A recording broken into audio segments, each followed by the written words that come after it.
Brief introduction, please. Lifelong resident of Wilmington.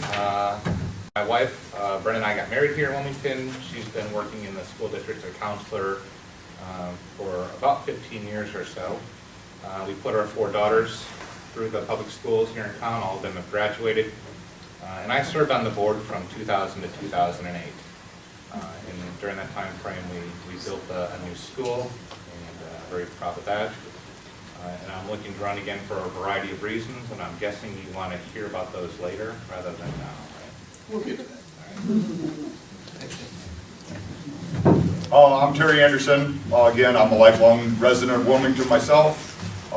Work for a local company, Breezer Construction, around here. Kind of stay here close to town. My parents have been big in the community and into the church and stuff around here, and I kind of feel I want to be doing my duty around here myself. So I think I'm kind of well known a little bit. I try to do my best as far as helping my kids out. They're a couple boys and a girl went through the system here, and very proud of them. So I just like to say hi. There you go. My name's Jen Matters. I didn't grow up here, but I grew up down the street in Bourbonnais, and I grew up coming up here, hanging out at the dam and eating at the Oasis, we decided the name of it was. I'm the local youth librarian. I deal with 18 and under at the library, and I do a lot of outreach in the schools. I'm in most of the school buildings on a regular basis, and I'm just looking, and I was a teacher in my last life. I taught high school and college English, and I'm looking to be an ear for the teachers and the parents and the kids. Okay, hi everybody, my name is Van Holman. I'm a lifelong resident of Wilmington myself.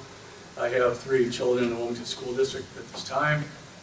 I spent the last 8 years on the St. Rose School Board, and I'm currently on the school board looking to be re-elected to the position I filled last year when there was a vacancy. And I've learned a lot, and I really enjoy being a member of the Board of Education, and look forward to another 4 years to help develop and move us forward, with basically lots of things that we got to get accomplished, but the number one priority is the kids, and making it right for them. So, thanks. William Welch. I've been resident of Wilmington for 24 years. 20 of those years I've been on the school board. The last 10 years I've served as president of the school board. I'm very proud to have served on the Wilmington School Board. My son graduated from Wilmington. My grandkids are currently in Wilmington High School. I'm proud of what the school district has accomplished in the last 10 years, and I'm looking forward to what we can accomplish in the next 4 years. Thank you. All right, thank you very much. First question I'll take from the audience is a very basic one. And we'll start with William on this end, and we'll work in reverse order. Why do you want to serve on the school board? I want to work on the school board basically because I want to have a good, safe environment for the students, and that's basically the reason I'm on the school board, is for the students. There could be a whole lot of other reasons, because I don't like this or don't like that, but my main reason to be on the school board is for the students. Okay, excuse me, I'll echo that, but I'll also add that, again, I think we got to make it right. I see a lot of positive things that the school board's doing. It's a very serious matter, running a school district. It's something I don't take lightly, and I'm a giver, I'm a giver backer. I like to be a part of solution rather than problem. So I'm all in, and I'd like to continue to do that for the residents of the school district. I found myself already with someone who interacts a lot with the parents and the teachers and the students on a regular basis, hearing some of the things they'd like to change and some of the things that work well and some of the things they love, and I sort of felt like maybe I should put myself in a position to be able to do something about it. So that's what I'm hoping for. Honestly, I really don't have any agendas to do this. I've always felt that my kids went through it and had a great experience, I'm telling you. I was very happy. I personally went to St. Rose when I was young, and had a lot of people wondering why my kids went to Wilmington schools, to tell you the truth. But you know what? They enjoyed it. They graduated with very good grades. They went on to college. The two boys, I should say. My daughter's still in high school. My biggest thing is I want to give back. I mean, my kids were in the sports in town and at the island playing baseball. I felt the same way then. Hey, you know what? Don't be one of the parents that wants to stand out there and complain about it. Go there and try to help out. And I'm trying to do that right now too. I don't want to. I have no complaints. Listen to me. I didn't mean it that way. I don't have any complaints. I just want to be part of. I just want to be part of it. I want to give back to the community, to you guys, and if I can help with my experiences in my life and making decisions on the board, so be it. That's my goal. So I similarly have those kind of noble aspirations, and found when I ran for the school board and was elected back in 2000, that was my focus as well. And I think it still is, but to me, the reason why I'm running once again, having left in 2008, kind of felt like I had served and provided that service to the community. Sitting in the background, it was kind of one of those things, you can take the boy off the school board, but you can't take the school board out of the boy. I would read the newspaper and kind of follow what was happening in the schools, and certainly a lot of pride in what the district does. But my first experience was unsettling, and that was when I started seeing some disparity in what was being communicated about compensation. Some zero salary increases for the teachers, with descriptions of hard times, and then seeing significant raises for administrators. And so that caught my eye, and actually went about trying to communicate to the school board some of my findings, and felt like when I went to do that in a very positive way to try and seek understanding, I was met with kind of less than a receptive welcome in going before the board. And that was disappointing to me. And so I kind of took it upon myself to create a website to bring facts to the community. And not to be a judgmental or opinion-based site, but just to bring data and facts out there for the residents to see. And I was kind of content doing that. But then there was an incident recently where I saw a little disparity in one of the newspaper articles about kind of support for different programs in the school. There was I think an offering of 3 different groups or clubs before the board, and I noticed there was a resounding endorsement for a couple of them, but a neutral stance for another one of the clubs, and that kind of caught my attention as well. And I think that was the tipping point for me, where I felt like there was not only a lack of equity in kind of compensation, but perhaps even equity in the way that students were afforded opportunities within the district. And so I thought, you know what, rather than sit back and just be miserable about this, that I could contribute by running for the board and try and bring about that change. And in that, I think that comes down to 3 kind of key things. One is about equity with the compensation for the entire staff, and most importantly, equity in how we treat our students and the opportunities they're afforded. I think there's an issue with transparency that's important to me, and I want to bring that to the board. I think that I also want to create a board environment where people feel welcome and desire to be at board meetings and not kind of dismissed or not there. We're here to represent the community, and I think the most important thing is to hear your voice. And when a community person comes in front of the board, that should be a welcome thing, not a thing where you're issued ultimatums about how long you can speak and kind of dismissed, and not even really asked any questions. So those are kind of my motives, Wes, for that. Okay, thank you. This next question is kind of a hot button topic right now, and at this time I'll go to Van as the first respondent.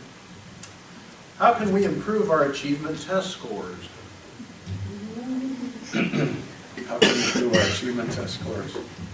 I would say that we need to prepare properly. We need to understand the new achievement scoring standards. Obviously, it's brand new this year, and I think there's still a learning curve on that for the entire school board and the administration as well. And obviously, it's all in preparation. And that's about it. looking at it from a different angle, I think we need to explain to the students why the tests are important. Because I think a lot of times they look at it as being a waste of time or taking out class. And if they can understand why the tests exist, maybe they'd be motivated to work more towards it. Very good points. I like both. I also think there's I really hate to say this because I don't want to point any fingers, but I want to make sure that the kids are getting the right. Talking to my son, a lot of these new tests are computer-based, and it's way different than all of us here ever had with tests and things. And having the knowledge going into it of it's the computers. All the kids are great on phones, I understand that, but making sure we have enough computers, having enough of the Wi-Fi. I've heard rumors about the Wi-Fi at the school. They need to make sure that all those facilities are up to date. Everybody, my computer at home is 3 years old and it's out of date. It happens that fast. So we really need to make sure, along with what everybody said here, we need to make sure that the equipment that the kids have is there for them to use. If they need to get on Wikipedia or whatever, hey, let's make sure that the computers in the labs work so that they can get them. I'd really like up north, they got the iPads for the kids. I think that's awesome. I don't know that we have the money. That's part of why I want to be involved here. But yeah, let's make sure that not only with the knowledge that the teachers are up to date on their knowledge. Let's make sure that they've gotten all the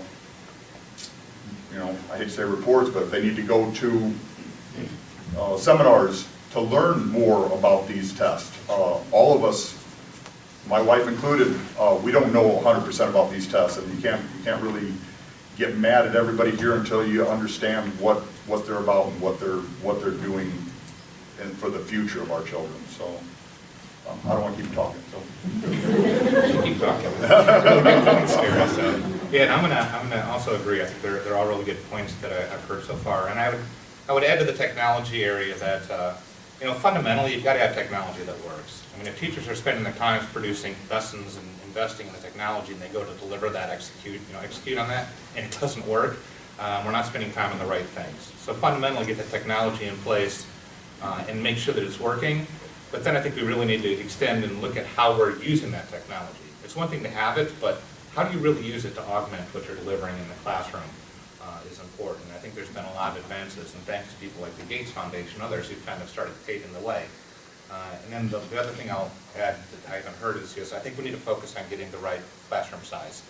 I know that we've had struggles with budgets, but I think that we're kind of making the classrooms too large for these students, and that's not going to help us in achieving our desired test scores.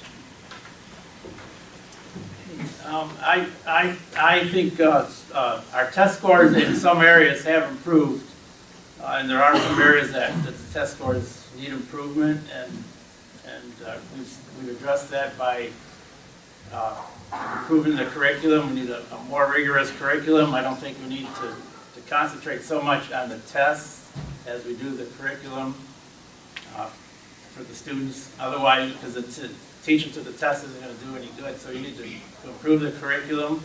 We've aligned the curriculum to try and get the students to be better in the areas we need them to be in. So that's what we need to do, is improve the curriculum. All right, thank you. This question, we'll start with Jen. Do you feel it would be important to have accelerated courses for children in the lower grades? I think it would depend on what age level you're starting with. But my concern with the younger grades is if we start teaching to the test already, or we start focusing on making the academics so high for the younger kids, we're taking away the chance for them to be a kid. Yes, they need to learn their math and their science and their reading, but I've heard some of the teachers say that, the kids get 15 minutes for recess and that's all they get to really move around, especially in the winter. And it'd be good for them to get a chance to play as part of it, learning how to socialize and learning how to interact with other people and learning how to take turns are just as important as reading and writing. I'm not gonna disagree with you, but I'm all about the accelerated classes. I think if your kid is capable of doing it, or borderline doing it, absolutely. A B or a C in an accelerated class, I do. I believe that they should be they should be at the younger levels. That's how you get better, is being, I hate to say pushed, but that's it. That's how I've done it at home. My kids, and you get told, hey, you know what? I don't expect you to get a B. I want to see an A, and that's it. And if it's the accelerated classes, I don't want to be really mean about it, because I don't want to say that every kid is made for it. I personally was never made for college. I couldn't do it. There's no way. And there are certain kids, I suppose, that probably don't want to be in the accelerated classes, but that should be a parent's choice. I think the option should be there for them to be in an accelerated class. So I hope that answered your question. So I think if the resources are available, it's absolutely essential. I think the worst thing you can do is put a student in an environment where they're bored. And the tragedy of our education system is that we take 25, 30 kids and we put them in a room, and we kind of teach to the mean of those students, the average. Which means some students kind of are going to feel like they're struggling to keep up, and some students are going to be bored, things they're already aware of. And I think if we can provide opportunities to kind of accommodate as many of those student groupings as we can, we'll all be better off. And I think that will contribute even to the improvement in test scores. You'll see that kind of continue to rise as they go up through our school system. I think it's important to have accelerated curriculum in the lower grades, because the studies say that by third grade you've learned your study habits. So the more accelerated you can be in the younger years, but so by the time you reach the third grade, you have some study habits to take you on the rest of your career. So yeah, I think we should have some accelerated classes in the lower grades. I also agree with what everybody has said. Obviously, you have to challenge the individual if you want them to flourish. And obviously, I've seen it when I was in lower levels of grade school. There are kids that are, the same age, but they're at different levels mentally. So it would be a shame to me if you left those kids behind with the rest of the group just to suffice. So I agree with it. Great, thank you. With this question, we will start with Terry, and this could be as simple as a yes or no question. I like that. Great for me. Research has shown that extending the school year improves student performance. Would you favor a move? Well, I'm gonna probably get yelled at from the little blonde in the back row, but yeah, no, I don't think they should extend the school year. I'm very big on, like you said earlier, the kids still gotta be kids. I'll be honest, I get kind of a little worked up right now with baseball and football and, whatever else that every kid gets into right now. They don't get a summer like I had. Van's the same age as me. We used to go play baseball in the side yard. Dude, that's awesome. I like it. I want kids to be able to do, have the friends, ride the bikes. And if they went to school year round, I know they still get breaks, but it's not quite the same. And having a summer, that's part of a childhood. You should have that. So I have mixed feelings about this, and while I long for those days of my youth as well and want them for all the kids, I think our society has changed quite a bit over the years. We've gone from an agrarian society where there was typically a family situation where there was somebody home during the summer, and through the progression of the years, we found that most of us have dual wage income earners in the house. People are working, and so maybe we should reevaluate where we are with this school year, and maybe it's not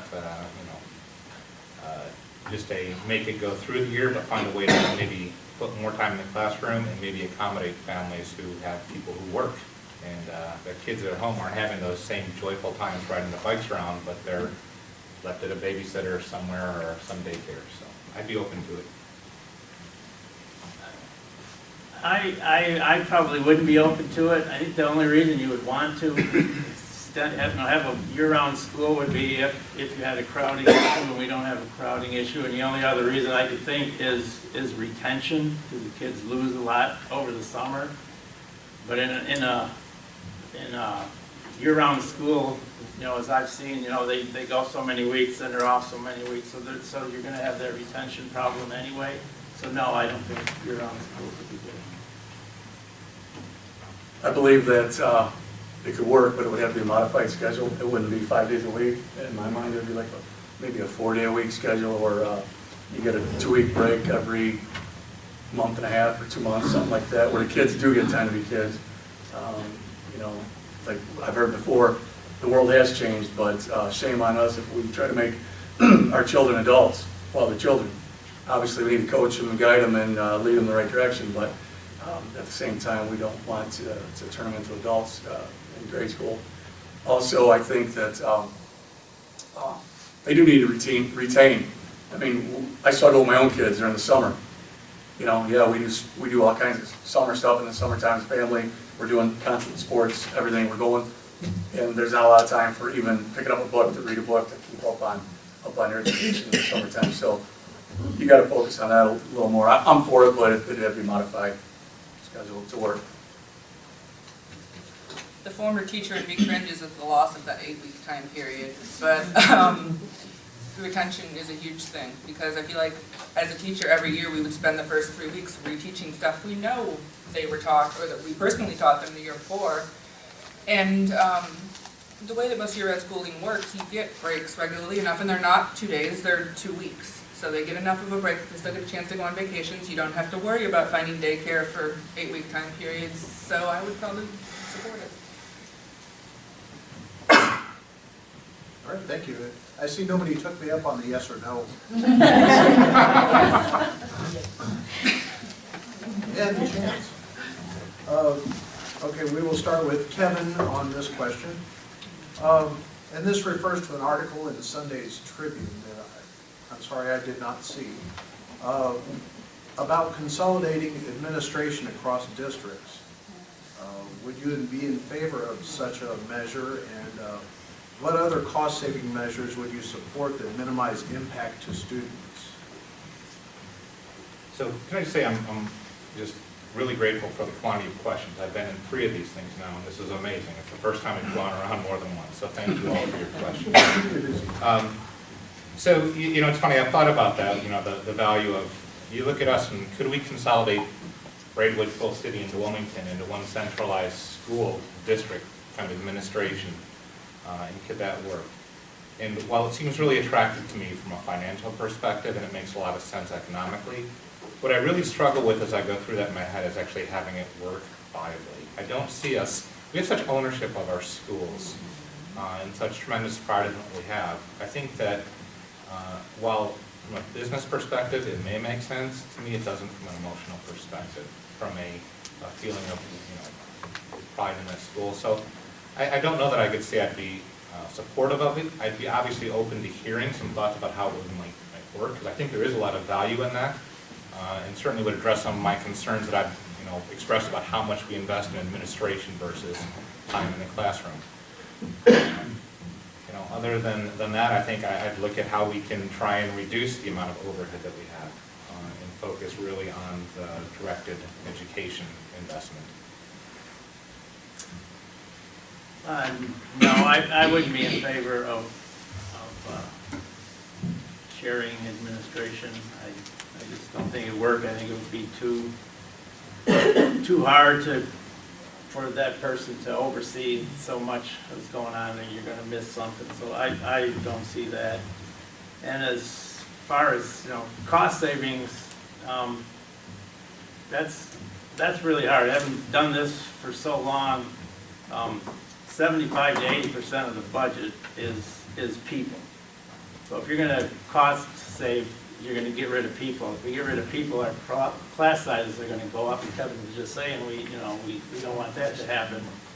So I'm more in favor of looking for more revenue, which we've done real well on my time on the board, when we were getting $16,000 a year in federal impact aid money when I got on the board, and we got over $2 million of federal impact aid last year. So it's hard to cut out of the budget without affecting people and class size. I mean, that, if you're gonna cut, that's what's gonna happen. You're gonna have 30 kids in a classroom, and that's not gonna work. So we can't, you know, yeah, finding other ways of revenue is what I'm, and it'd be nice if we could get the state to fund things at the level that they were. We were getting $3.5 million from the state in 2008, and now we're down to $1.5 million a year from the state. So, you know, so if we could just get people to fund things how they're supposed to, it would help. Thank you. Good. I think in a small community like Wilmington and Braidwood and Coal City, it might be an option that you might consider, but I really don't feel it will work either. I think there's a lot to be said about, you know, taking care of your own house. So I guess I don't think it would work. I wouldn't be opposed to looking into it though. I feel like everything I had to say was already said. Just looking at what everybody said during the introductions here, everyone's here to give back to the community. And they're showing pride, and this is a town very proud of who we are, so I can't see trying to share something as important as the school system with other cities. I don't see it working.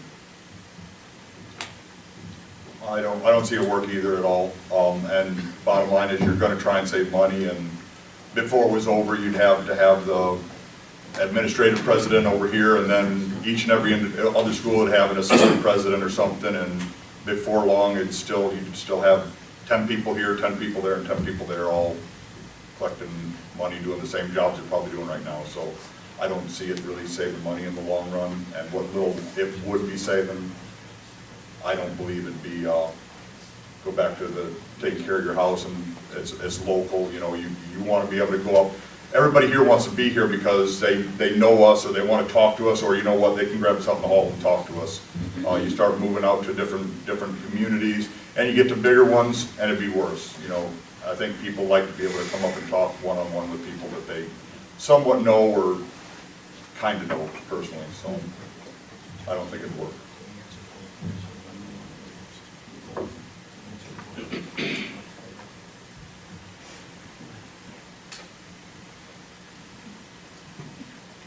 Sorry, I was getting reorganized here with another question. I think we'll enter the 1-minute lightning round now. We've got just a couple of questions left, and in this one, we'll start with Bill. And full disclosure, my wife is a teacher, so I'm just going to present the question as I see it here on the card. What do you know about the new evaluation system in Illinois for teachers? Well, we're working with teachers right now, and the union, to get this para evaluation thing off the ground, so that it's fair for the teachers and fair to the students. You know, that there's the whole thing is there's a trust issue, and I mean this wasn't even created by us. This was created by the state, and they said, here you go, you gotta do this. And it wasn't put in place. You know, sometimes I think the teachers feel that it's put in place to punish them. It was put in place to make the learning better for the students. And that's where we have to get with the evaluation process. We have to get to that. We have to get everybody together, that the administration and the teachers have to have some trust with each other. And that's where it has to be, because the tool is to make the learning process better for the students. And sometimes I feel like the teachers think it's there to punish them, and that's not what it's for. It's to make the students better. Good. I thought you were going to pull a new one out for me. That's the lightning round. I hope I didn't go over the minute. I agree with Bill. Obviously, it's something that's you know, in the works, and something that's going to, you know, benefit the kids. That's what it's all about. Obviously, the teachers don't need to look at it as punishment, but I know the kind of work for my job too. So, and I think we all are. So, you know, we need to make sure that that teachers are qualified and doing the best they can do to help our children. I I have a lot of feelings about evaluations as a former teacher. From what I've heard from teachers right now, I feel like there's a lack of clarity as to what the evaluation is. They get handed these huge packets of this is what the evaluation is going to be, now go. And there needs to be some more understanding for them as to what they're being evaluated on, what they're being evaluated for, not just their performance. I've not around school a lot, so I really don't know a lot about the evaluations, but the little bit that I do know is that they're being watched. You know what, I deal with that every day of the week at work. I do not feel there should be anything against having somebody make sure you're doing your job.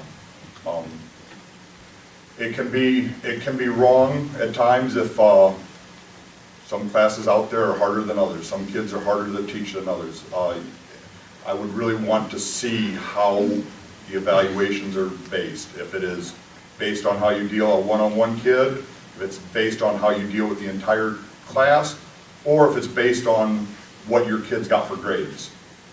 It's easy to change them grades for your kids to make sure they get passed. Your evaluation could be great that way.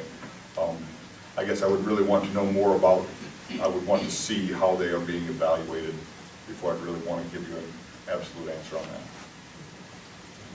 And I'll also lead ignorant. I don't know a lot about the structure of the para evaluations. I think though, from my experience in kind of leading organizations for about 30 years, no matter what structure you're evaluating or assessing performance, the most important thing is consistency and how it's applied. Sound training about how you actually execute it, and then kind of making sure you communicate effectively all that you're doing to implement it and how it will be used. So consistency is key. Okay, thank you very much. The last question. With new industry coming to Wilmington, how should the school benefit from this? I'm kind of paraphrasing the question. And we will start with Van. Obviously, with new business coming to our town, anywhere around our town and our taxing district, is going to benefit the school. We're going to have increased revenue. So there's opportunities there to do more things within your district. Obviously, get a computer in the classroom for every high school kid, all that. There's lots of things that are in the works, but they need to be funded. So that's what we're going to do, is reach out for those dollars and try to improve upon what we're doing for the education of our children. My knee-jerk response was much smaller, as grants for the students and chances for them to get out and see how the industries work. I'm going to be real quick on my lightning round here. I'll be quick too. You know what? I believe our teachers need to be supported, whether it's by the facilities or by money. Like I said earlier, my kids, I was really happy with all the teachers that I've been around. They've done a great job. I'd like to see them rewarded a little bit more. I don't want to see them $1, but everybody knows what I mean. If the money's there, we need to take care of the teachers. The administration, facilities, even the janitors. I am an hourly wage worker. I want to see people taken care of. So I think, the easy answer here is just the resources from the tax base, as much as we can avoid giving that away through tips or other types of things that defer that income. And I think the other opportunity is, much like we did with Local 150, to try and build partnerships with as many of these industries to work together in the community and engage them in our district as effectively as we can. I'm not sure what industry we're talking about, because all the industries that have come in lately either have had a TIF or have had their taxes reduced. So I'm not sure which industries we're talking about is going to bring us a windfall. So when the windfall comes, I'd like to see the money put in the education fund. But reach parts of TIF. I don't know where the money's coming from. I know they're building a general dollar, but I don't think that's going to generate a whole lot of money. But once the money comes, I'd like to see it go in the education fund. hey, can I add something? Am I out of turn? You know what, and I was thinking about this when you just said that, sometimes it isn't money. You know what, I'm a member of Local 150, and talking to them, I don't know how many people know this, but they have done a lot of work around the school, and donated a lot of diesel fuel and equipment, and I'll tell you what, they've done it for us, so I've been part of it. I don't know how many know this about Van, but Van works for a big corporation. He got them to donate, help me out, fall protection. Sounds silly, I know, to people, but you know what? That can be a big item for people involved in the school, you know, instead of paying to have the baseball field dug out, or I'm sorry, the football field dug out, they donated equipment. Instead of having to go out and buy fall equipment for the program, they got it donated. So they can help out in other ways than money too, with the right. Well, but they also pay, you guys on mobile and 150 is also paying taxes. Oh, yeah, no, I know, but I'm talking about the tip. I'm with you. Money's always great. All right, so now, the biggest challenge is deciding which of these five candidates you're gonna have vote for. Because three of them are up for, we choose 3 out of the 5. But you gotta appreciate every one of them for coming up here and doing their civil duty. Some of the other questions,